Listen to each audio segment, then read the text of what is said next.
Welcome to How to Be a Dungeon Master. I'm here with a special guest, Matthew Ford, and a little bit about our wonderful guest. Matthew Ford started off with Dungeons and Dragons, just like the kids in Stranger Things, which so many of our audience has.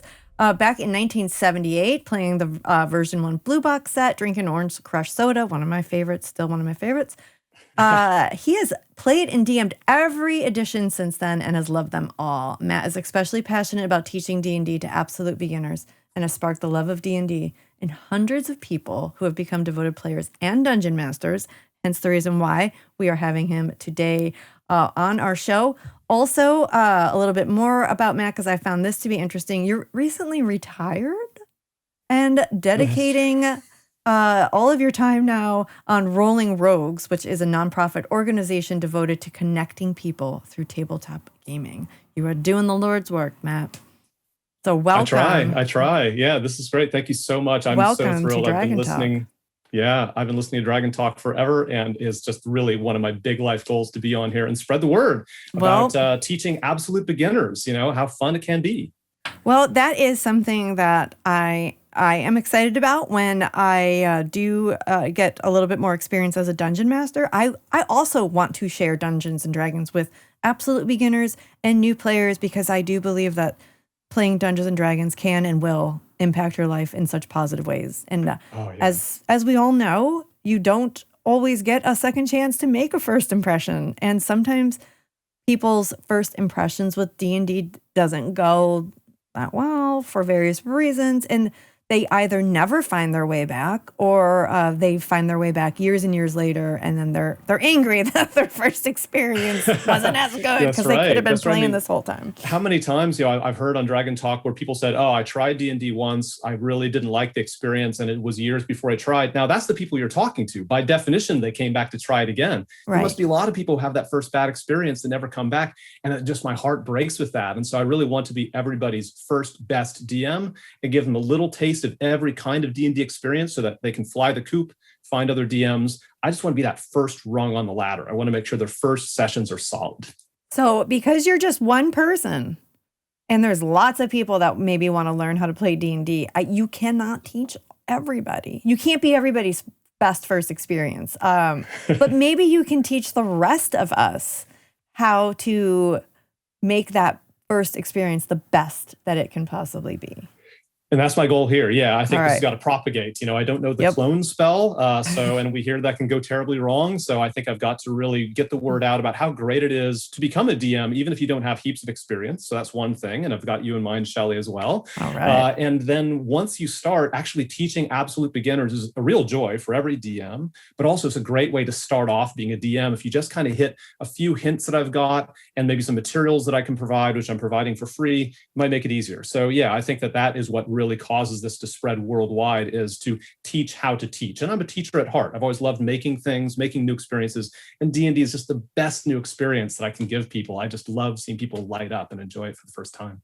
Yeah, there is that moment. I know we've talked about it on Dragon Talk before, and I've talked about it a lot with my friends and coworkers. There is that moment when you see it resonate for the first time with a new player, and they get it. And it can be very fleeting. It can just be like something that passes across their face. But I always look for that moment, and it really does make me feel really good. Yeah, you have people that come in and they've got their new character, or they come a bit early and they're asking about particular things. You say, it's like the fire is catching. And I really like the idea of sparking the love of D&D in people's hearts, where I just want to provide the spark, then you see the flame kind of grow from there. And that's so great to see them light up and see it take off from there. And then they become DMs themselves, or they go off and join other groups. And I'm so happy when I hear about that. That's awesome. That's got to make you feel really good. Yeah. So what do we do here?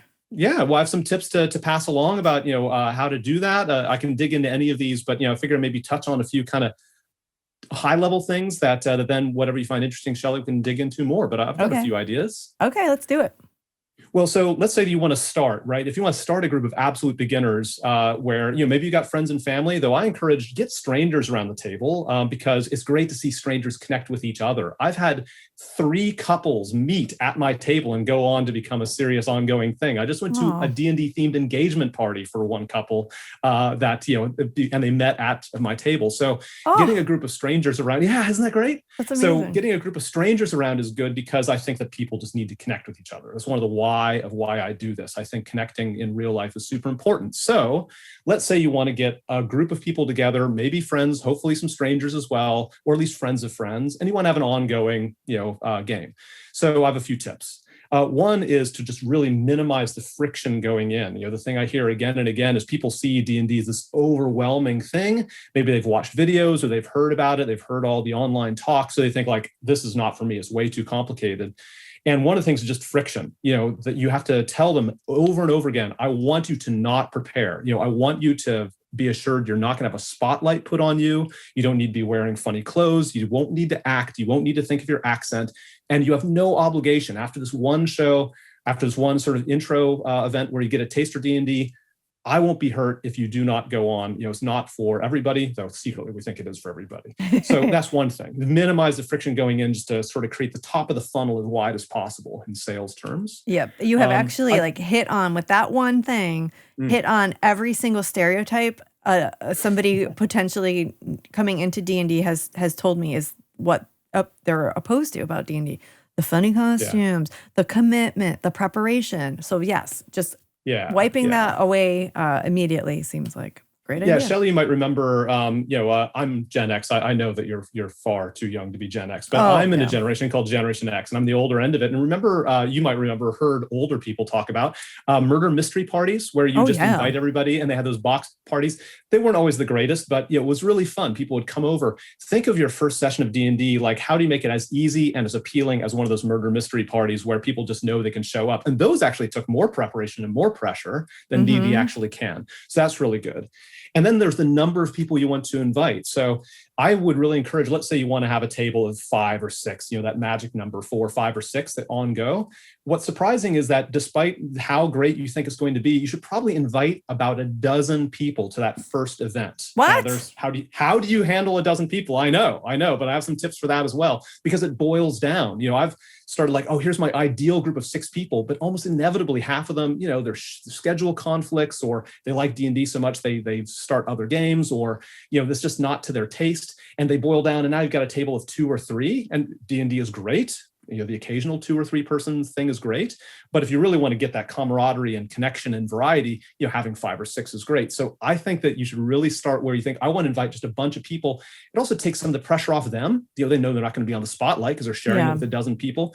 And I have some materials that you can see in my introduction video. If you go to my Patreon page, we have a free video about how I teach to 48 people. I've taught 60 people at once in a huge stadium where they have their character sheets, they have the ability, and we can watch the video, I won't go into details, but they engage, they make some choices, they get into little groups and they sort of cheer for each other and they roll dice, but it's really low pressure. And that way I can go and handle 12 people is small compared to what I've done before. Yeah. And some materials I share can make that easier. Okay.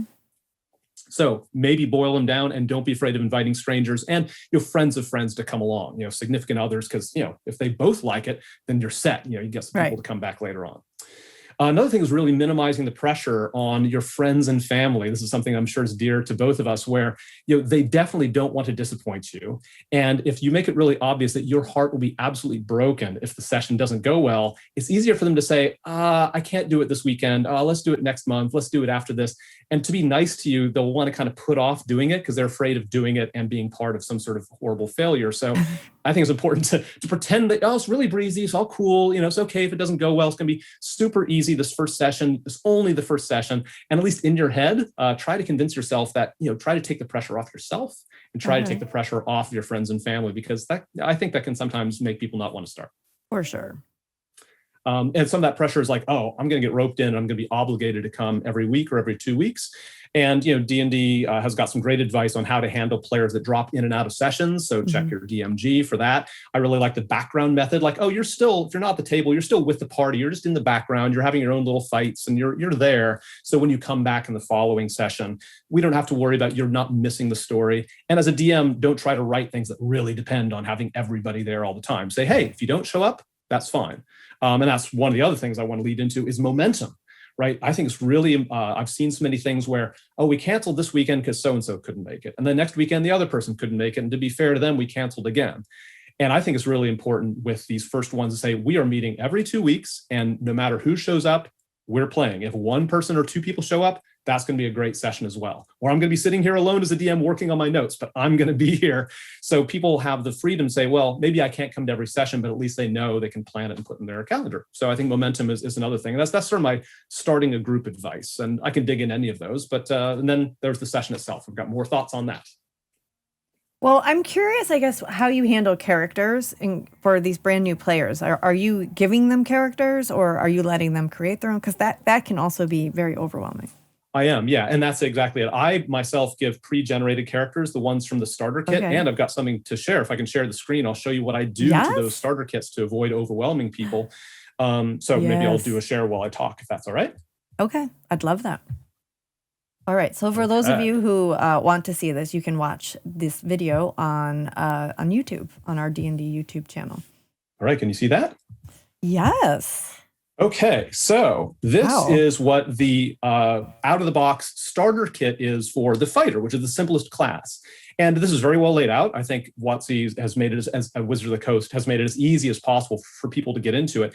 But I have seen people, again, I do absolute beginners, like they have not rolled these funny-looking dice before. That's the people I love to teach. That's where I want to spark that joy.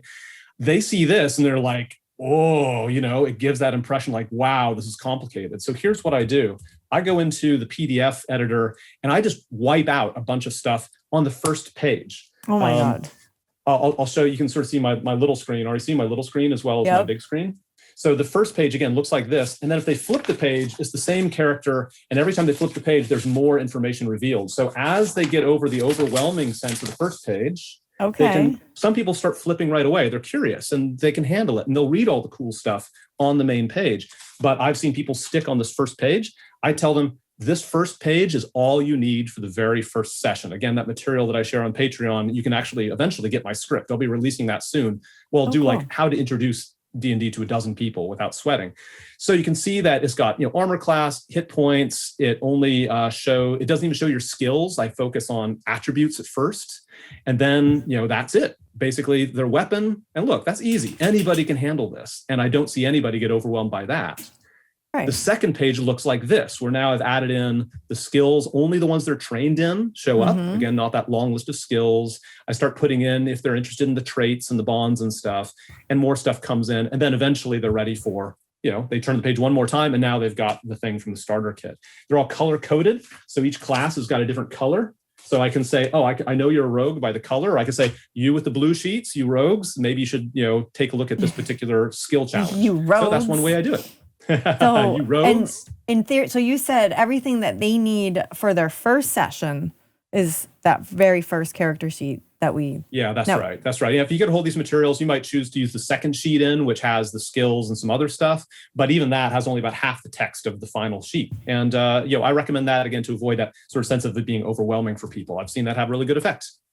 So are you tailoring what adventure are you using for, I guess that'll come up in the session, but that one. So you can see the video. That one I write myself, but I borrow a lot from just existing stuff across all the different editions. You'll notice some of my references are from 4E and 3E. Some reference Greyhawk. My world is just a mishmash of all these things I've built because I've been doing this for years and years.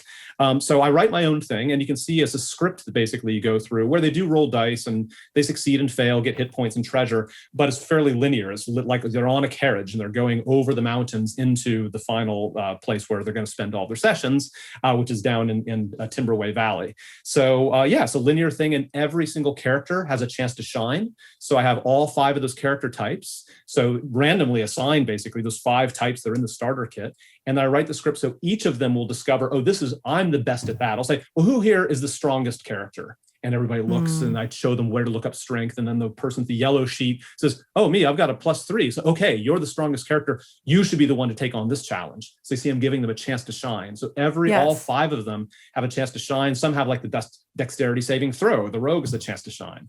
One of them has the best 2-hit bonus, and that's the bow fighter's chance to shine. And so I hopefully cleverly get all of them to do that. There's a little bit of combat in the middle where all of them do some combat moves and discover their thing. But yeah, it's a way to kind of get the spotlight very limited on different people. And that's how we avoid just overwhelming as they go. And those materials are going to be available. That's very smart. It also helps them understand the role of the party, the role of working together. That's another thing that a lot of people always ask with D&D was like, oh, how do you win? Like, because they still think like they're competing with each other. So that's a very good way to quickly explain, like show them that everybody has a part to play here. Yeah, and that's a great segue into a point I was just about to make, which is I think the great vibe for absolute beginners and for beginning DMs is to say this is a collaborative story exercise. If I'm meeting someone at a pub or something, I usually don't say, oh, I do Dungeons and Dragons and it's a game. I say, oh, I do interactive fiction. Are you interested in telling a story together? And that's my entry point. And that also gets everybody on the same page, because then people are separate from their characters there. They say, oh, let's tell a story about these horrible things that happened to my character. So if I fail, it's my character who's entertaining us all with this messy outcome. It's sort of like Game of Thrones, I say. Bad things are supposed to happen in a great story. And we're all collaborating. So we try to say yes to each other. I try to say yes to their ideas and vice versa. And that can make it so that they don't have to win. It's not like I'm MMORPG. I'm not a computer that you're trying to get points out of. I'm a collaborator. And then on the next level, from a character point of view, they're on a team with each other. I'm actually based in Australia, though I'm from California. You can tell by my accent. And in Australia, we have a very sporting culture here. So people really respond well here. Like it's like you're on a footy team together and you all have your positions, but you all have a common goal. Maybe you don't get along, maybe you have different plans, but your goal is to collectively get the goal together. And I'm like your coach, I'm going to give you advice. So that's another way to kind of get rid of some of that competition around the table.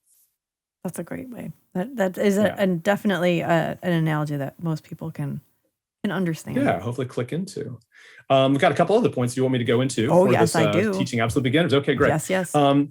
This is one where I think it's so important to avoid any tiny bit of shame or impatience or mockery from players to each other, or for you as a DM to other people.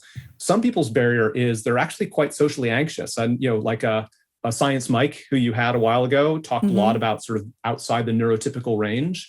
And some people, I think a higher than usual proportion of people that come to my table, they're dealing with somewhere on the autistic spectrum disorder, or they have social anxiety, and they self-identify. I'm not a clinician, so I'm not figuring this out for myself.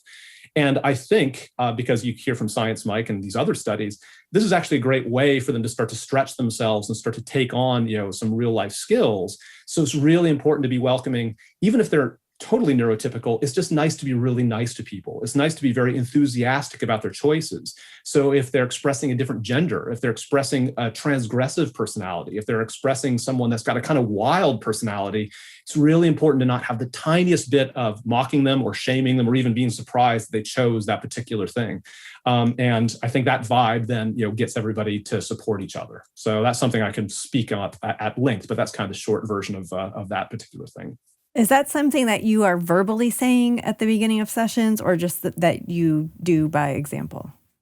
I do. So in all my promotional materials, I say we're inclusive of everybody from every background. We embrace diversity in all its forms. I usually put in especially gender diversity because I want to make sure that more women come to the table and more people who are on the LGBTIQ spectrum, also feel welcome to come and express themselves. I just really try to say, we are inclusive of everyone and we will leave nobody behind. This also goes for English as a second language. This really can scoop in so many people that otherwise might be reluctant to show up at a table where, everybody's going to kind of know what to do except for me. Mm-hmm. I make it really clear. I actually require, usually there's more people who want to sit at my table. After that big event, I do table sessions. And usually more people show up than can fit around the table, even though my maximum is 10.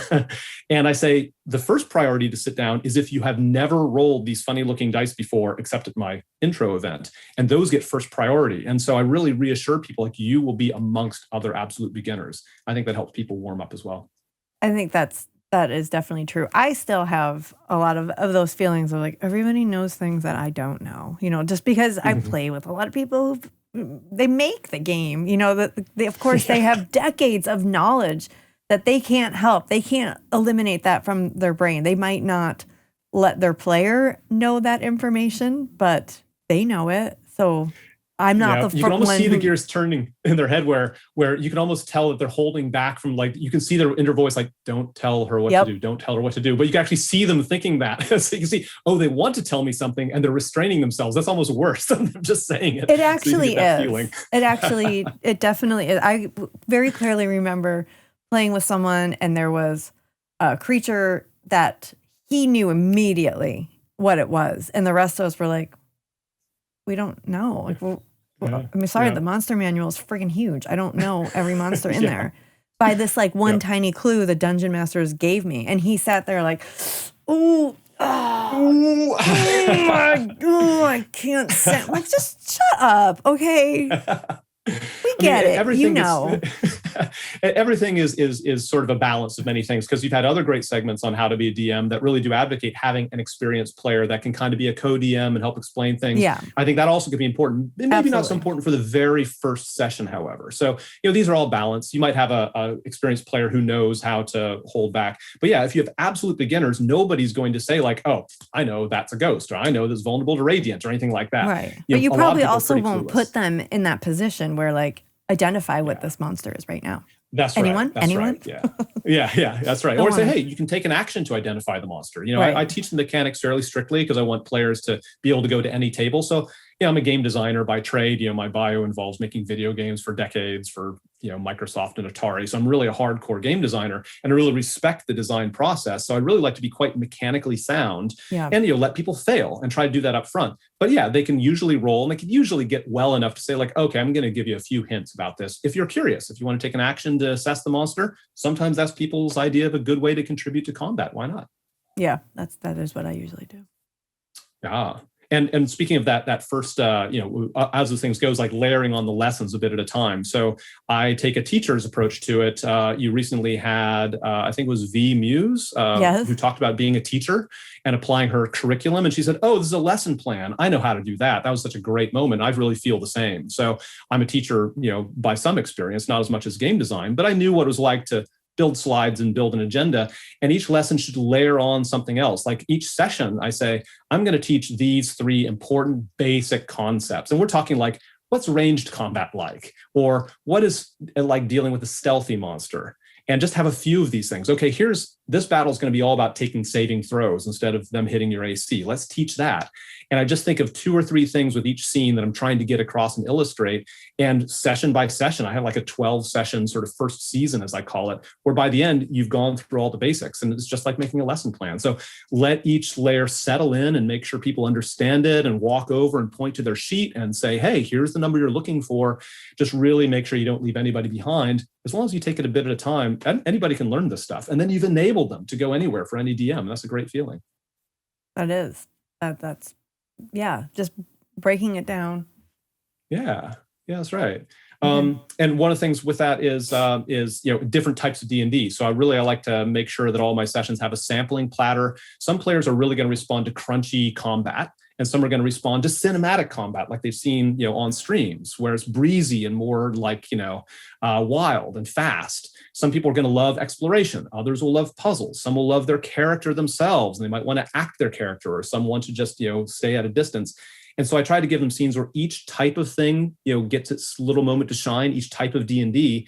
And then afterwards I can say like, hey, if you like this scene, then you should look for DMs that really emphasize this. And here's the kind of themes and the kind of words those DMs will use. So if you go and meet up, or if you're talking to people, you can say, oh, I'm looking for a more rules light, version of the play, or I like a very character and story heavy version. Just give them the language to start saying what they like, because, they'll resonate with different things. So layering that on is really important.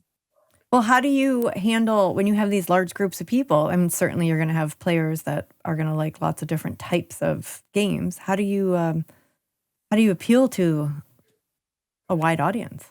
Yeah, it's hard. Of course, you only have so much time. And so I just try to cover the most likely hits. Like, okay, let's talk about interesting moral choices, combat, and what my character can do. Those might be 3 general areas that probably somebody likes one of those, and then you can hone in on each of those maybe across the next few sessions. You can say, okay, I'm going to go one step deeper. What does it mean to know what my character can do? Well, what about the soft skills versus the combat skills? And immersion and story, okay, I'm going to tell a story that intrigues them. And now I'm going to get into a story that gives them sort of big mental visions of what the world is like. So again, you can break down each of those areas on what they like the most. You can't cover it all in one session, but if you do a good enough job, hopefully they'll come back for sessions 2 and 3, and you keep stepping through those things.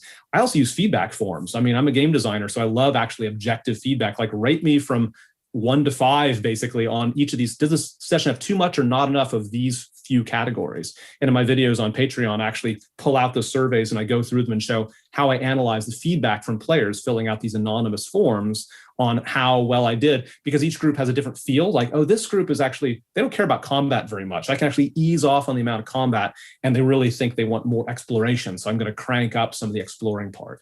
Feedback is great for any designer.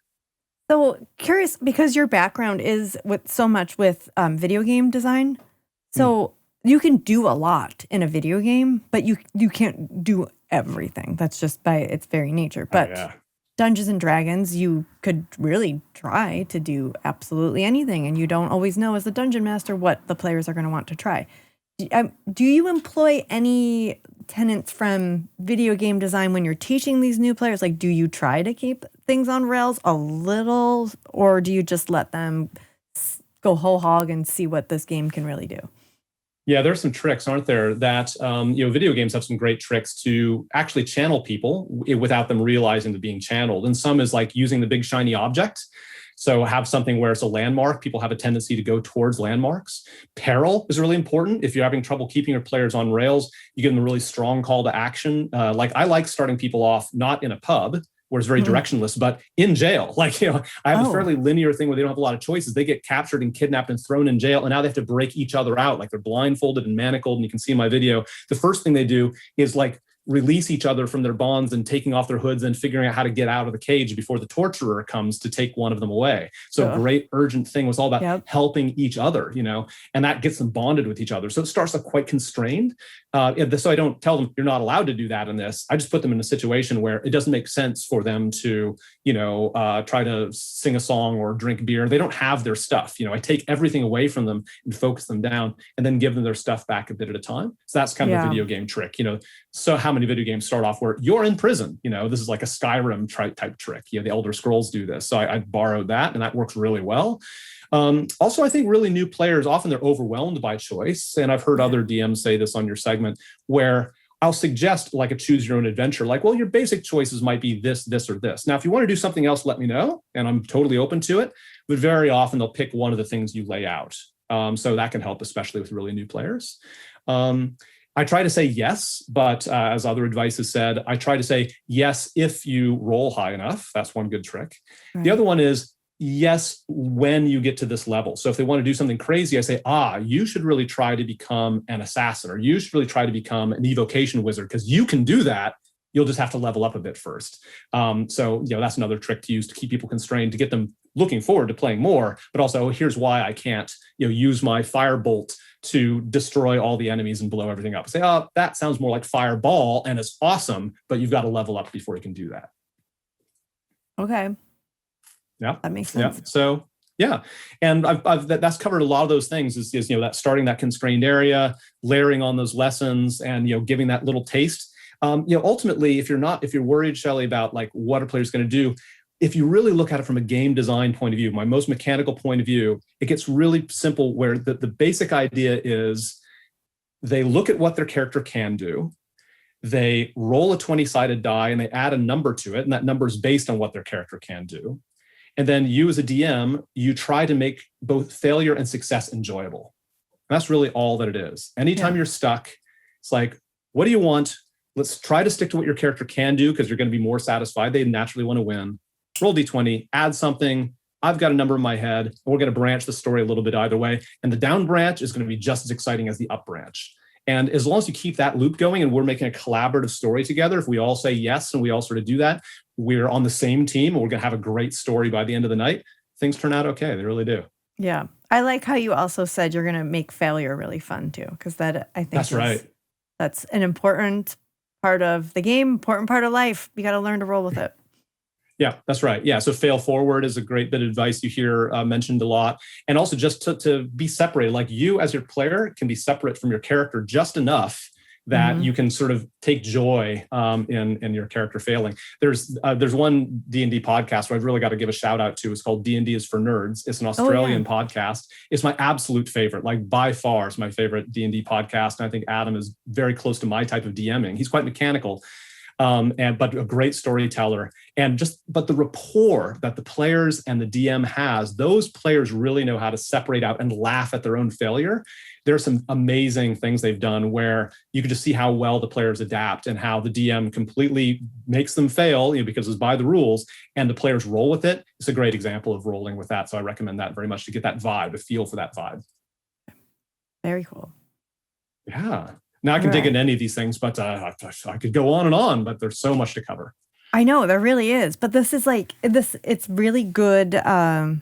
Just good general advice. I would dig into any of these. Do you have? Is there anything else that you want to share? Well, let's talk about converting players to DMs. So one of my missions, you talked earlier about, okay, well, how does this turn into more DMs to propagate, to do all that thing that spreads things around?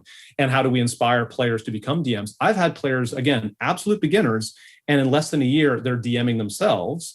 And that's because of course, the credit mostly goes to them and to the materials from Wizards that makes it really easy. I advise them to use the starter kit and all those things. So that makes it easy. I can't take much credit. But I think what I try to do is inspire them, in a few key ways. So one is, again, keeping your style super simple and approachable and focused on new players. If you really focus on leave nobody behind, make sure absolute beginners are comfortable, it takes pressure off of you as a DM. There's a lot less to keep track of, and you have to read the room a lot more. So it calms you down, and you have to be shuffling through your papers. You just say, is this person confused or not? And you can focus on that. So that helps, and that models that. And if you DM like a newbie yourself, you could admit that you're sort of a newer DM, and that can also relax your players. And it gets other players to say, oh, well, I guess I can DM because my DM here is saying, that they're fairly new to it as well. The bare bones, I think it's pretty important. As much as I would love to support the commercial enterprise, don't show up with all the books and all the maps and all the figurines, because all your players are like, oh, I have to buy and read and memorize all of that. Maybe they don't have very much money, or maybe they just don't want to read that much. Right. And it can be I think it'd be a little confronting. Show up and say, look, all you need is the player's handbook and the monster manual, or the digital equivalent of the two, and you're ready to DM. The starter kit, of course, has those things kind of built right in. That's a very affordable price, So you can model that by showing that you can do it sort of bare bones, a bit of a punk DIY, attitude. I think that helps a bit. I think that collaborative story vibe really helps, because again, DMs see like, oh, I'm not a confrontational situation with my players. I'm in a collaborative situation with my players. I think more people are willing to sign up for a collaboration rather than a confrontation, because there's a winner and loser. So I think that really helps. Like I said, just keep in mind the basic mechanic is, as long as people are rolling D20 and adding something that has something to do with their character sheet, you're winning. You're doing fine. So it's really easier than you think. And it's really important that DMs remember, and I remind DMs, you as a DM, you should be having fun too. Don't be a martyr. Don't feel like it's a job. Don't feel like your needs come last. Ask yourself, am I having fun? What will I enjoy DMing? Did I enjoy that last session? If I didn't, you have the right to change, what happens if you didn't like that last session. And frankly, it might be a player that's just, they're not a bad person, but their vibe doesn't quite fit with your table. Maybe you could help them find a different DM that's more of that vibe. Don't be afraid to sort of be honest with yourself. Like, I'm not enjoying this. I've talked to DMs. They started dreading their sessions because of a particular player. I said, you got to figure out a way to get that player to move on and give them a chance to change. But let's face it, sometimes it doesn't happen. So It's okay as a DM to put yourself on that list of people who should be really enjoying it. And that's, I think that all those things will help players step into DMing that much sooner. Well, I do think that you're being very humble when you say you cannot take the credit, but you're the one who's introducing people to Dungeons and Dragons. So if they're not... Hundreds of people. If they didn't have fun playing, they're not going to want to try dungeon mastering. Sure. But, that's right. Oh, yeah. First, you get them to love playing. Yeah. To love playing with a good DM is the first step towards being a DM themselves, definitely. Are you just kind of the mind that anyone can be a dungeon master, or do you see things in players that make you think, oh, that person's going to be a good dungeon master? Yeah, that's a good question. I think the ability to say yes, to both success and failure, to embrace that. So if I see players that can kind of laugh off failure, that's really good. I think also players that roll with each other's suggestions. So players that do that improv thing by saying, oh, I like that idea and I'm going to roll with it. They're paying attention to what the other players do. As a DM, as we've heard over and over again, one of the most important things is read the room, figure out what your players are saying and what they're feeling, and roll with what your players do. Players love themselves and their own choices, and a DM should really reflect that back. So I think a player that does that to other players is probably a good sign to encourage for DMing. But that said, sometimes it's really surprising. I never try to show it, but I've had players come up to me and say, oh, by the way, I started DMing. And I try to you're the one who started DMing out of my whole table. It can really be surprising. And they go on to do some amazing things and they might have a style different from me. So I'll start saying, once you've gotten the hang of it here, I know some other DMs that are really your type of DM. I'll do these pub meetups where I'll bring people to the pub, again, in dozens of, or a dozen people. I have color-coded stickers that say what kind of game they're into and how experienced they are and whether they're DMs, so they can find each other. And basically like a speed date. Yeah, it's like a speed dating thing where they all go around, I make them change places and talk to each other. And they go away with 2 or 3 new groups being started. And I usually try to buttonhole particular players hey, you really should consider being a DM. Here's a starter kit. This is what the donations on my Patreon page are for. When people donate, I have more ability to give away materials and do more of these events. I'll give them a starter kit. I'll give people dice just for showing up and just, again, make it as easy as possible. And again, I've seen amazing things happen at those kind of meetups. That's so cool. It's kind of like speed dating. It is. It's just like speed matchmaking. You're just it is. Yeah. And I'll share that material as well. So one of the materials I'll give away on the site is a poster and some basically colored dots. What kind of RPG? Those areas that I talked about, like story heavy versus combat and mechanics heavy, versus kind of alt. Like they want to have a theme that's just a little bit outside the mainstream. Those are all things that I have color coding for. That's so cool. That's so smart too.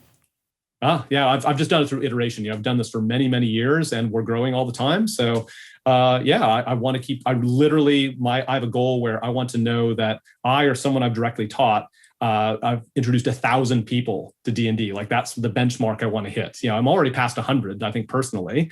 But once I can start tracking, have we collectively sparked the joy of D&D in 1,000 people? Okay, that's the first milestone to hit. And also, have I trained a number of DMs? Have I seen players turn into DMs, say 100 times? It's another big milestone. I'm from tech and from the creative industry. I like giving myself milestones and metrics and things like that. So that's one you can try to hold me to. I will. Pretty soon, we're just going to see a huge surge in D&D in Australia, and everyone's like, "What's happening in Australia?"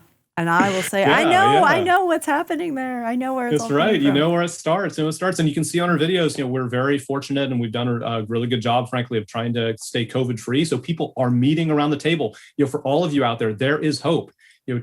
Meeting people around the table for D&D safely is coming very soon, and it's just great. There's so much pent up desire, and just get people together for real to tap into that, is going to be a great wave. So I think this is a huge opportunity for DMs and players to know the wave is coming, just like it recently did in Australia, where we can get together and play D&D together and just ride that wave. Just consider this your call to action. Now's the time to do it. It's going to be awesome. Yeah, that's going to be amazing. I think it's super generous of you also to provide so many of these materials. Do you want to explain a little bit about your Patreon and where people can find it and all of the materials that they'll find there? Yeah, thank you. So patreon.com is a site where creators can take little bits of money, as little as $1 a month. To distribute materials. I have stuff for free. So all of my sessions, just go to my Patreon page. If you go to Patreon, it's like patron, but with an E, patreon.com, and look for Rolling Rogues. So you can do /Rolling Rogues, all one word. You know how to spell rogue. You play D&D. So Rolling Rogues, plural. So once you go there, you'll see all of the sessions. So you'll be able to see. And if you want to learn D&D, if you're sitting there saying, I've watched a lot of D&D, but I still don't quite know how the mechanics work. Remember, I start from the absolute beginning and I try to make it entertaining. And there's an interesting sort of story and universe. So you can go there. You'll see my introduction show. This last one that's posted is me with 48 people in the room, all rolling dice and getting through it. It was like D&D school. It's so cute. Yeah, it is. It feels that way. And I feel like a teacher doing it. It's an awesome feeling. Episode 2 is getting 10 people around the table, and now they're in jail and breaking themselves out, and they step through from there. So on patreon.com/rollingrogues, you can see all that stuff for free. Then you'll see there's some videos that can unlock, right? So even if $1 a month, the first thing that you unlock is my commentary, sort of reality show style. I don't dish the dirt. I just basically comment. That's right, exactly, into your lane, Shelley. So I comment on how that show went and what I thought of the player choices, and maybe drop a bit more lore in there and kind of connect things up. So you can say like, oh, Matt's mentioning this bit of lore they discovered. It must be important. So that's a nice little insider clue. Nice. And then with a little bit more, you can get to this level of videos where, again, where now as a DM, I open up my laptop, I show you my script, I show you my materials, and I step through, here's the session coming up and here's how I'm preparing for it. And here's what I think will happen. And then on the next video, say, how did that go? What was the survey results, and what are the notes that I took, and what worked and what didn't, and how am I tweaking the process? So it shows me in the middle of my creative process, which I share. And then on top of that, I'll actually share the actual materials. So you'll be able to download materials where you'll get my introduction script. I believe just an open source. So this is a negative profit enterprise, right? I take donations, but money is not the problem here. I'll happily spend my own money to fill the gap. But the more that gets donated, I can do more shows on more stages, on bigger stages, give away more materials and books. So your donation doesn't just unlock these videos. It really helps an important enterprise where, helping get everybody spark the love of D&D. So you can really spread it far and wide. Yeah, Patreon is like that. But if that's not your thing, also on Twitter, frankly, I'm just going to point to Patreon and other things. But I'm Matthew M. Ford on Twitter. That's Matthew with 2 T's. That was back when I thought Twitter was a serious platform. I was like one of the first people on Twitter, and I thought, I'm going to have my real name. I'm going to use the same handle and everything, because that's the responsible thing to do. I could have done so many cool handles, but no, I'm Matthew M. Ford. So there I am on Twitter, and that shows links to all the other stuff as well. So please look me up, and I answer all patrons. So the great thing is, if you're a patron, even $1 a month, get into dialogue with me. I really want to hear what you think. That dollar is a great filter that you're serious enough that I really want to listen to your ideas. So that's a great way to collaborate as well. You are very generous. Oh, I love it. Yes. It's important. It's going to save the planet. We can save the world with D&D. D&D That's a whole other subject. To save it. Yes. Get in on it. Start learning, start teaching, start dungeon mastering too. Yes, right. Start DMing, start playing, get into that imaginary world. It's great in there. It really is. It's better oftentimes than the real one. Well, it certainly is easier on the planet as well. If we're spending a lot of our time, in the virtual world, imaginary and otherwise, that means that we're not tromping around putting footprints all over the place. So get together around a table, have a glass of beer afterwards and talk about it, and simple pleasures. Go for it. I know, right? It really is. Is there anything else that you want to cover that we didn't cover? Oh, well, I've got plenty of material. I don't know how to. Yeah, exactly. Yeah, there's so much to dig into. If you want to ask about anything particular, I'm happy to dig in, but there's plenty more. Well, then you're going to have to be a repeat guest. Okay, yeah. I'll tell you how things have gone. We'll be finishing the first season, so I have people go through, again, about a 12-session step where they get to a nice climactic point with a big boss battle. And then we go on to season 2, which will also be broadcasting, where then I collect players into one table that's much more like traditional D&D. So if you're looking at episode 1 and say, oh, it's pretty tutorial in nature. I like Matt, I like these players, but I don't want to feel like I'm being taught D&D. Right. Season 2 will start getting broadcast. And that's where, okay, they're all people who've learned the basics. I still like layering things on, but now we really get the guns going, right? And the challenge level gets up and the world gets a lot wider. All those constraints that I have, my thing is actually a sandbox. I have a wiki that I've built up over 10 years where I have a map and a grid where no matter where they go, there's all kinds of stuff to run into. So you can see much more sandbox, traditional D&D with a great story that builds up thanks to the players' contributions. And so that'll be coming soon. You get on the stick now to see how our sessions go and get to know our players, but it will evolve and there's more to learn there. Well, I think, we know a lot of people do learn how to play D&D by watching people play D&D. And I think that it's a unique offering to show new players learning, because it releases some of the stigma and some of your own insecurities, because you're seeing other people ask those same questions. And yeah, I hope so. And because I go really slow and I leave nobody behind, I'll stop everything and I'll walk over and point to the sheet and say, okay, you've rolled this. You see your strength there is +3, that plus that. I will do the math for them if they have a bit of dysnomia, if math makes them panic, we fill in and fill that in, and just make sure that we're really being very inclusive and make sure that they've got the concept. And as that happens at the table, you watching the video will get it as well. And it's a video. You can always fast forward. If I'm gassing on about something you already know, just, click ahead a couple of minutes and the action will resume. Okay. Well, it's definitely a good resource to share with any friends and family that are thinking about taking the plunge. Let them watch. That's right. Yeah, that first intro video, you can actually get those character sheets. I've linked to the Wizards of the Coast character sheets, which are distributed for free. So you can actually follow the character sheets that I'm referring to, and you can actually kind of play at home, watch that video and roll your own dice, and you can probably put it together yourself. And see if you can find those moments when it resonates with those players for the first time. When that spark ignites. Look for that spark igniting in their eyes. Yeah, it's a great feeling.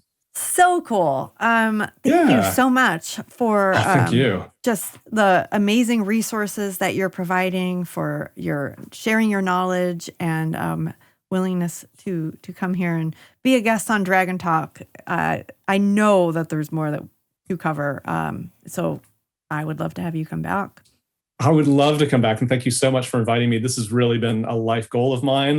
So now tick, and I want to come back again. Maybe I'll have a Hogwarts-style academy someday. We'll have like a wizarding school for teaching how to play and how to teach D&D. That's I might come back at that anniversary as well. I love that. I love that idea. Absolutely. And for anyone who is listening and watching, if there's anything we talked about that you want us to dig into more when Matt returns as a guest, let me know. Let us know, because, that will be a great way to find out what's resonating, what types of things people want to hear more about. So definitely. So share away. Totally. Yeah. I love feedback, and I love hearing what we can do better. So hit me up. Awesome. Thank you so very much for being here. Great. So thank early you so in much, the morning Shelley, and for Greg you and everybody, producers. Yeah. Oh, no, that's fine. Not a problem. It's a great way to start the day. Awesome.